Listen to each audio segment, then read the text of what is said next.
Hello, good people, and bad people, I guess. I don't get to choose who watches my videos. Anyways, I'd like to welcome you to this first lesson of what it will be a weekly lesson series where I'll be sharing tips about guitar playing, music in general, touring, and which will hopefully help you in your pursuit of progress. Today we're going to talk a little bit about integrating your shred guitar playing in the bigger picture. That is, if you play over a song or a particular sort of musical setting. Shredding, as I perceive it, is that sort of next gear that we go to if we want to add intensity and sort of specific emotion in a particular moment in time.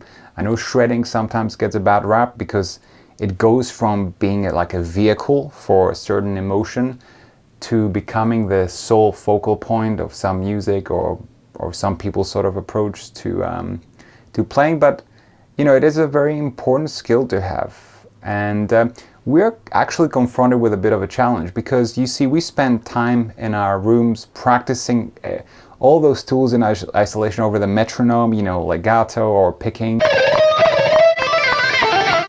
and then we are called to play them in real life over music. And there's a lot more things happening in music, right? You got a chord progression to think about, you got a feel to think about, and you got to choose the right moment in time to, you know, unleash the fury so that your playing is effective. So I was actually thinking about that, A, for my own practice, and B, you know, as I wanted to sort of show a straight up tool to my students that they could follow fairly easily, and they could start getting into that sort of mindset about getting the tools that they practice in their own time over the metronome and then slowly introducing them in that sort of broader picture that is music. And that's what I'm going to be talking about today. We're going to be breaking down this drill, and we're going to be doing this over a backing track that I made, which will be available in the link in the description. I pretty much ripped off the chord progression from the song Wicked Game. So we've got B minor to A major and then going to E major. So it's like a B minor kind of Dorian kind of vibe. And yeah, let's take a look. So the premise of this practice tool is fairly straightforward. You kind of want to think of yourself as the director, and the guitar line is going to be the actor. And you want to give very specific instructions to the guitar line with regards to three things. One is the melody, like a sort of catchy kind of hook, something that you could kind of sing in the shower that's very memorable. Second is the shredding bit. And third is the resolution. And resolution is very important. It's the last thing somebody will remember from your line. So let's try and orchestrate that in relation to our track. Let's first of all have a listen to the track. Let me press the keyboard with my toe, because my iPad does not support Logic Remote. Thank you, Apple.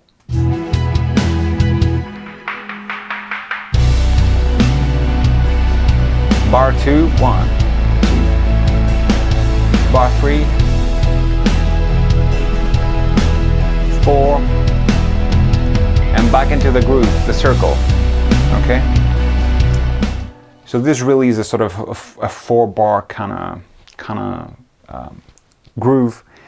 And what we're going to do is the following. We're going to assign the melody to the first 3 bars. So the first 3 bars, we're going to be trying to think of something really catchy, really sort of easy to remember, something that doesn't take a lot of brain power, because it's all about focusing on delivering the entire picture. All right. On bar 4, we're going to be delivering our shredding sort of moment. And then on the first beat of the next bar, well, bar 1 of the next circle, or bar 5 if you want, if you'd like to think of it like that, we're going to resolve. Now, I'm a big proponent of making sure you have as few variables as possible when you're practicing, so that you can have all the mental capacity to focus on the goal. What is our goal at the moment? Our goal is not to improvise every one of those sort of aspects, okay? Our goal is not, as a matter of fact, to play the most complicated melody or complicated sort of shredding bit. That is also very relevant to where you are in your progress, right? Our goal is to be able to deliver that entire picture nicely. So what we're going to be doing is taking some time to compose sort of a 3-bar melody. We're going to take a moment and think of a 1-bar shredding component. It can be something that you're working on, right? So if you're working on sextuplets or a specific hybrid picking pattern, now it's the time to get it out and use it. And then we're going to actually arrange an ending, which could be in the form of a bend. It could be, another phrase. Okay. So this is how we're going to approach this drill. And let's first start with a sort of later beginner kind of version of that. Let's have a look. So let's say that one of the tools you've been working on, like with a metronome, is like groupings of 4 over a pentatonic scale. So something like that, like.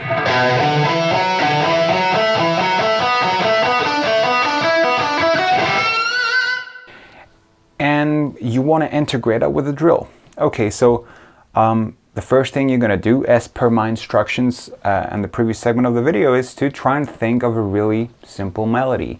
We can do something like a do do do do do do do do bo do do do. That's 3-bar long kind of hook. All right. Again, it's not about making the most complicated thing. We are focusing on delivering the entire picture here. That is the main point of this drill. Is to take a tool that you've already been working on, which is something like the groupings, for example, is to be able to integrate it in a sort of musical setting. So let's stick with that. So 1, 2, 3, 4, 3, 4,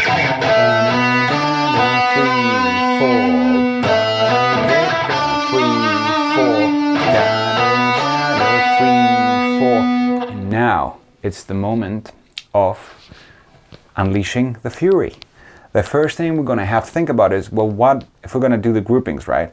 Like what's the rhythm going to be? Are we going to be playing like 8th notes? Are we going to do 16 notes? Let's say you've been a good student, okay, and you can do this at 16 notes, okay? So the tempo is here, 2, 3, 4. So da da da da da da da da da da da da. Boom.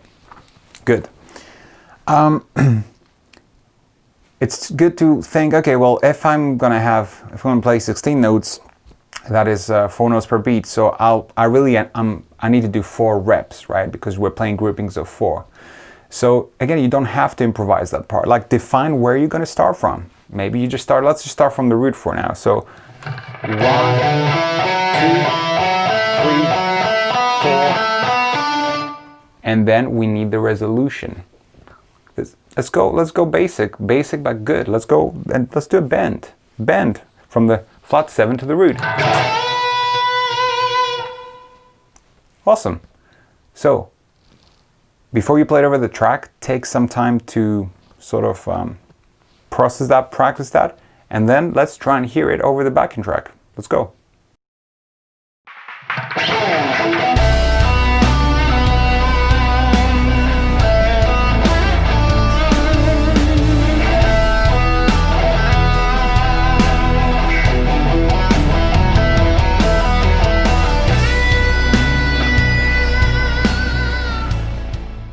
Not bad, right? So you can basically listen to a really well-crafted picture. There is the melody that gets you hooked, and then there is your moment of glory, and there is a resolution, and the story is kind of complete. Now, let's say you've been working on a different tool, like an entry-level legato over the pentatonic scale, like this sort of thing, like.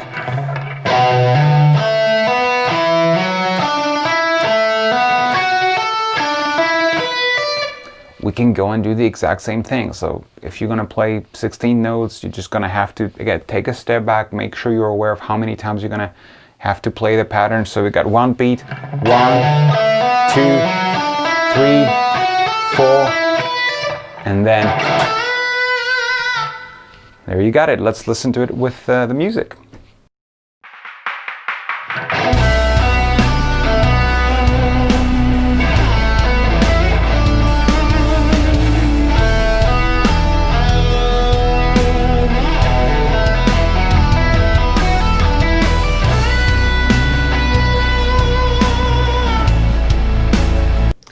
So once again, you can listen that we're gonna getting a full picture here, and it's very effective, you know, right? It works nicely, especially if you're sort of a beginner student of music, and we're all kind of beginner students of music, but if you've been playing for long, providing that you've done some work in isolation and making sure that everything sounds good over the metronome, this is something that you can do, like, because it will really cultivate that sort of, like I said, the etiquette of making sure everything has its place and being able to deliver that. Okay, so now let's take a look at something on a more intermediate level. So what can we do? Well, first of all, we can make the melody a little bit more elaborate. So let's see.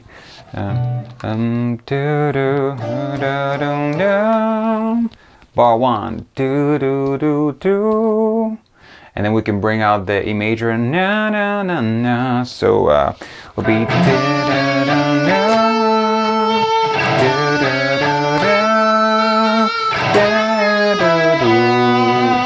something like that will work. Again, you can cook stuff up on your own time. This is just examples, right? And let's say you've been working on your sextuplets, right? Which is a thing that guitar players kind of like a lot, all this kind of thing. So again, you have to see where you are. Obviously, a lot depends on the track, the speed of the track. But let's say we're gonna do 16-note sextuplets. So we're getting basically 6 notes per beat. So boom. Okay. Again, given that our main goal is not, at this point at least, improvising every single aspect of the drill, you can actually like sort of compose something. Or you're going to start here on A on the flat 7, and you're going to play so that's one beat, 1, 2, 3, 4, and then we need to think of a resolution. Let me correct myself. This won't be the flat 7 because this is played over the E major chord. So this is really your 4th. Apologies. Anyways, now let's think of the ending, and we can spice it up a little bit given that you're working on it as an intermediate sort of guitarist. Let's do something like it's always nice to play the 9 over the minor chord, right? So maybe we do something like let's see, 1, 2, 3, 4, and then maybe go here. So we are basically gonna bend from the 9, so C sharp to D,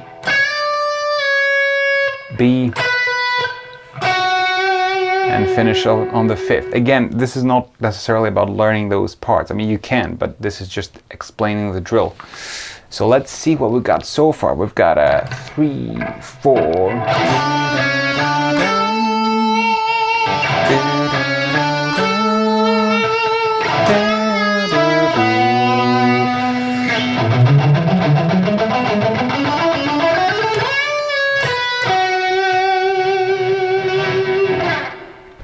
I think best played over the track. Let's check it out.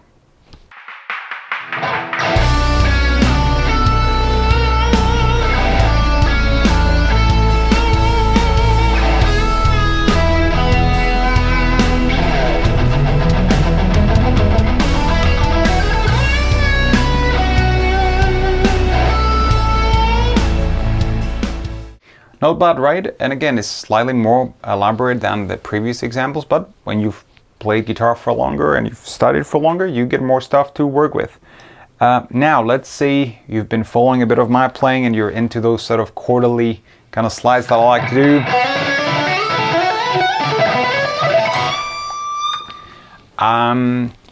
We can bring that into this particular drill. Those particular slides are usually in groupings of 3. So you got 1, 2, 3, 1, 2, 3, 1, 2, 3, 1, 2, 3.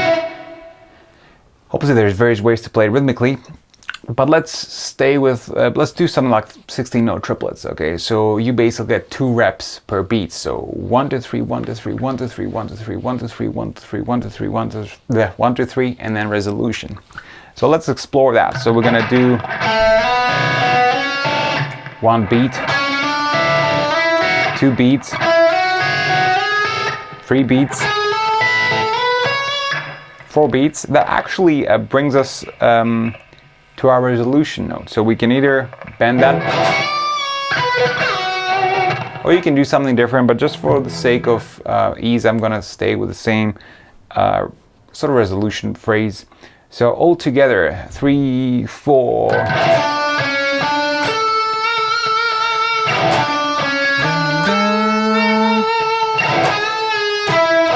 Time to shine.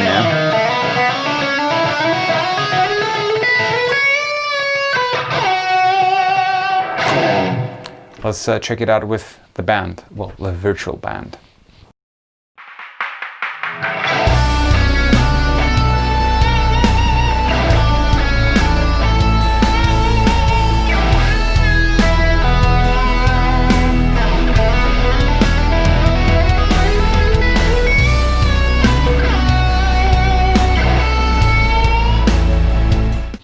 If you're enjoying this video, please go ahead and subscribe and ring the bell so that you know when a new video is online. Now, if you remember what I said in the beginning, I said, look, when you have a specific goal in mind, like you kind of want to start removing variables because you want to make sure you have all the focal sort of internal CPU running, strictly with regards to what you have in mind, what your goal is with the practice. Now, the more advanced you get, you can start introducing sort of variables. You can do this in earlier stages as well. Like, I guess you're just going to have to keep things a little bit more simple, less elaborate. Always play within your means, kind of thing. But yeah, so let's say you want to start integrating 30-second note runs. And again, this is not the most up-tempo run. Like if this track was like a 200 or something, no way I could play that. You can say, okay, well, I'll follow the framework of the drill. So I'm going to have a melody on the first 3 bars, but I'm going to improvise something. And then you can do, you could do the same with a run or not. So for example, there's this particular picking pattern that I like, which integrates sort of sliding across 2 strings.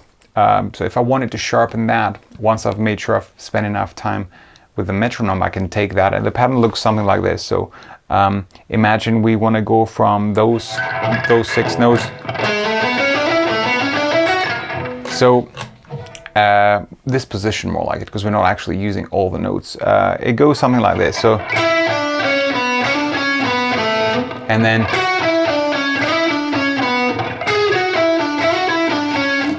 this is just something I worked a while ago, and it's not something I specifically use too much. But let's say I want to bring this in my arsenal a little bit, and I want to get more comfortable with it. I could actually, come up with a run so that I don't have to stress about improvising one. So let's say we got 30-second notes. That's I'm terrible with math, by the way. That's 8 notes per beat. So every rep is.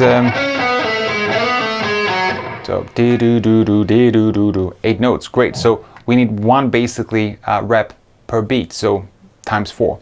So 1, 2, 3, 4, and then we need a majestic resolution. I think I'm gonna go for a good old. Okay. So that is a way to start introducing variables, so like my melody, but then at least I know what I'm doing for the run and the resolution. And hopefully I will now not mess it up over the track. Let's have a listen.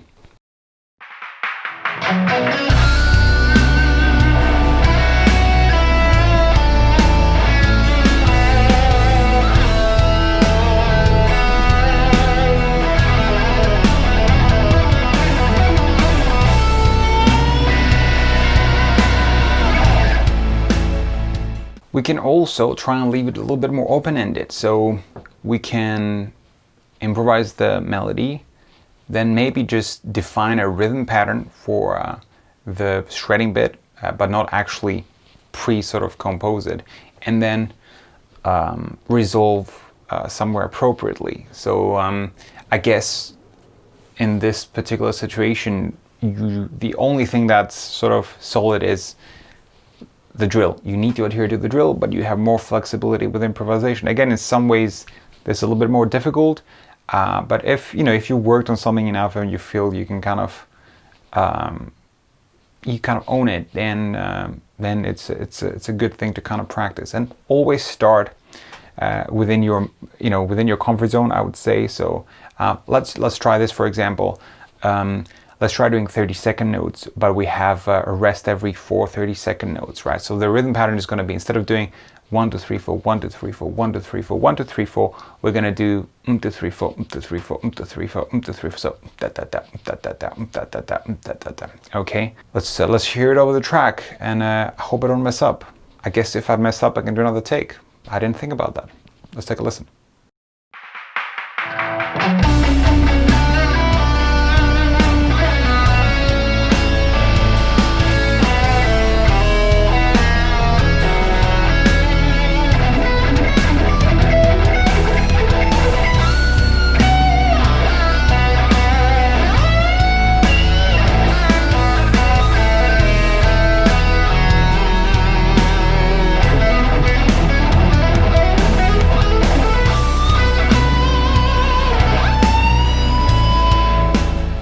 Dare I say 30-second sextuplets?